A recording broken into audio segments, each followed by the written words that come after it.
अस्सलाम वालेकुम दोस्तों, क्या हाल है? उम्मीद करता हूँ कि सब दोस्त खैरियत से होंगे। नदीम वाइस चैनल में खुशामदीद। एक गांव में एक बुढ़िया रहती थी। इसका एक कामचोर बेटा था।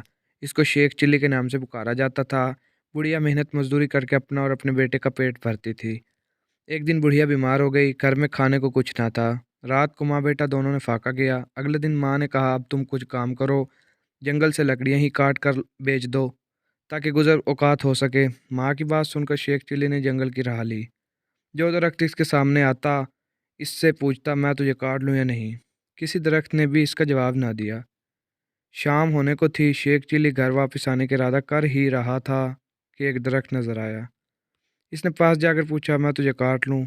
दरख्त ने बोला, हाँ काट ले, मगर एक नसीहत करता हूँ, मेरी लकड़ी से पलंग बनाना और बादशाह के दरबार में ले जाना। अगर बादशाह इसकी कीमत पूछे तो कहना कि पहले एक दो रातें इस पर सोएं, फिर अगर मुनासिब समझें तो खरीदें। शेख चिल्ली ने दरख्त की हदायत के मुताबिक इससे लकड़ियां काट कर पलंग तैयार किया और बादशाह के दरबार में पहुंचा। बादशाह ने कीमत पूछी तो शेख चिल्ली ने कहा, पहले आप इसको एक दो रात इस्तेमाल करें, अगर इसमें कोई खूबी पाएं तो इनाम के तौर पर जो दिल चाहे दें।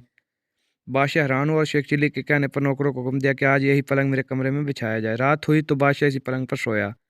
आधी रात को पलंग एक पाया, बोला, आज बादशाह की जान खतरे में है। दूसरे ने कहा, वो कैसे? तीसरा बोला, बादशाह के जूते में काला सांप था।